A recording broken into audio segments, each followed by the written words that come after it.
बिस्मिल्लाहिर्रहमानिर्रहीम। अस्सलाम वालेकुम। वर्ल्ड जाजिस में खुश आमदीद। ख़वातीन व हज़रात, आज की जो हमारी वीडियो में मौजू है हज़रत सालेह अलैहिस्सलातु वस्सलाम की ऊँटनी का वाक़या। हज़रत सालेह अलैहिस्सलाम कौम समूद की तरफ नबी बनाकर भेजे गए। हज़रत सालेह अलैहिस्सलातु वस्सलाम ने जब कौम समूद को अल्लाह ताला का फरमान सुनाकर ईमान की तरफ दावत दी तो इस सरकश कौम ने आप अलैहिस्सलातु वस्सलाम से ये मौजिज़ा तलब किया कि आप इस पहाड़ की चट्टान से एक गाबन ऊँटनी निकालें जो दूध भी देती हो और एक दिन सारा तालाब का पानी भी वो पिए और एक रोज हम खूब बफरबा हर किस्म के अयूब और नकाइस से पाक हो।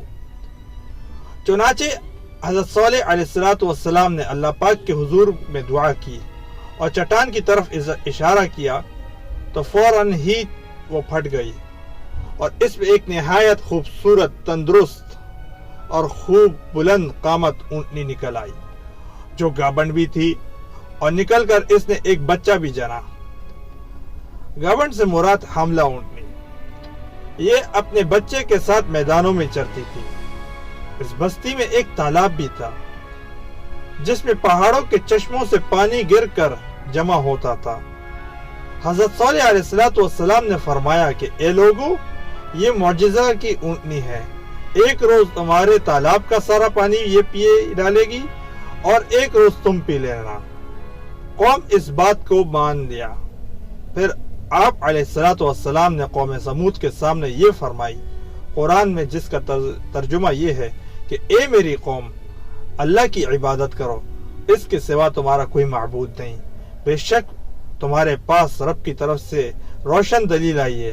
ये अल्लाह की नाका यानी ऊँटनी है, तुम्हारी निशानी, तुम्हारे लिए निशानी। तो इसे छोड़ दो, अल्लाह की जमीन में खाए और इसे बुराई से हाथ न लगाओ वरना तुम्हें दर्दनाक अजाब आएगा।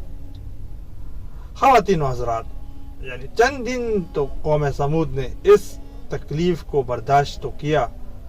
एक दिन उनको पानी नहीं मिलता क्योंकि उस दिन सारा तालाब का पानी ऊँटनी पी जाया करती थी और एक दिन कौम समूद यानी कि पीती थी। तो इसलिए कौम समूद ने आखिर तंग आकर इन लोगों ने तय किया कि इस ऊँटनी को कत्ल कर दिया जाए। ऊँटनी के कत्ल पे बात करे तो चुनाचे इस कौम में कदार बिन सालिफ जो सुर्ख रंग का भूरी आंखों वाला पस्ता कद आदमी था और एक फहाशा जिनाकार औरत का लड़का था। सारी कौम के हुक्म से इसने ऊँटनी को कत्ल करने के लिए तैयार हो गया। जब हज़रत सालेह अलैहिस्सलाम मना किया और मना करते ही रहे, लेकिन कदार बिन सालिफ ने पहले तो ऊँटनी के चारों पांव को काट डाला, फिर इसको ज़िबा किया। इंतहाई सरकशी से हज़रत सालेह अलैहिस्सलाम से बेअदबाना गुफ्तगू करने लगा। चुनाचे खुदावंदी कुदूस का इरशाद है, तर्जुमा, बस नाका के ऊँटनी को कोचे काट दी और अपने रब के हुक्म से सरकशी की और बोले, ए सालेह, हम पर ले आओ जिस अजाब का तुम वादा कर रहे हो अगर तुम रसूल है। बस उस कौम की तरफ से ऐसा ही था कि कौम समूद पर अजाब आना शुरू हो गया, जलजला अजाब। ख़वातीन व हज़रात, बाज़ राय यह है कि कौम समूद पर यानी कि एक फरिश्ता नाजिल हुआ जिसने चीख मारी जिससे वो लोग हलाक हुए। लेकिन हम बात करें कौम समूद की इस सरकशी पर अज़ाब खुदावंदी का ज़हूर हुआ तो इस तरह के एक तरफ ज़बरदस्त चिंगार की खौफनाक आवाज़ आई। इससे पहले ये बताया जा चुका है कि बाज़ दफ़ा ये भी कहा गया कि एक फरिश्ते की जानिब से आवाज़ थी जो एक फरिश्ता अल्लाह ताला ने भेजा और खौफनाक चीख मारी जिससे उनके कलेजे सब कुछ फट गए। लेकिन एक तरफ ये कहा गया कि एक जबरदस्त चिंगार की खौफनाक आवाज आई। फिर शदीद जलजला आया जिसमें पूरी आबादी उथल पथल होकर चिकनाचूर हो गई। तमाम इमारतें टूट फूट कर तहस नहस हो गई। कौम समूद का एक एक आदमी घुटनों के बिल औंधा गिर कर मरा। कुरान मजीद में अल्लाह ताला ने फरमाया कि जिसका तर्जुमा है, तो उन्हें जलजला ने आ लिया तो सुबह वो अपने घरों में औंधे रह गए, तो सालेह ने इनसे मुंह फेरा।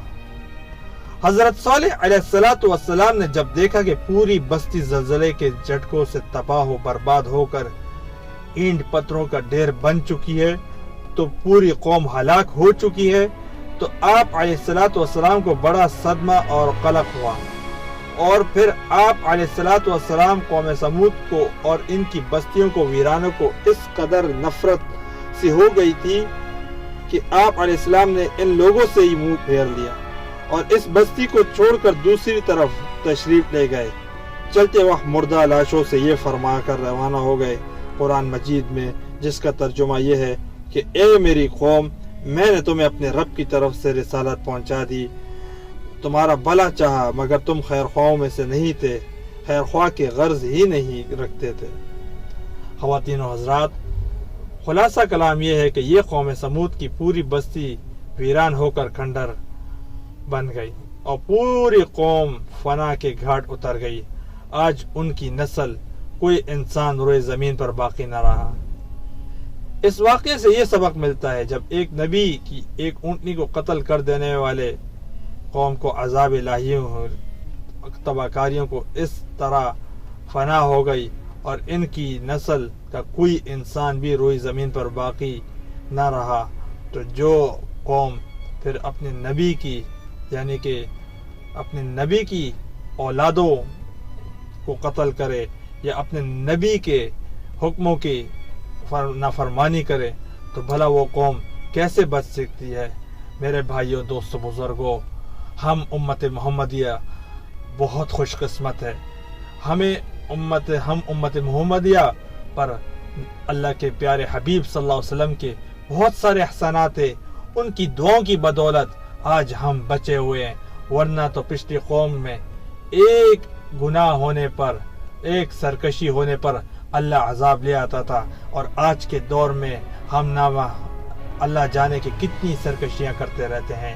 اللہ تعالیٰ ہم سب کو اپنی رحمت میں جگہ عطا فرمائے، اور اللہ تعالیٰ ہم سب کو دین پر عمل کرنے والا بنائے۔ خواتین و حضرات، آپ کو ہماری ویڈیو کیسی لگی؟ مزید ایسی ویڈیوز کے لیے چینل کو سبسکرائب کیجیے گا۔ نئے ویڈیو کے ساتھ، نئے موضوع کے ساتھ آپ سے پھر ملاقات ہوگی، تب تک کے لیے اللہ حافظ۔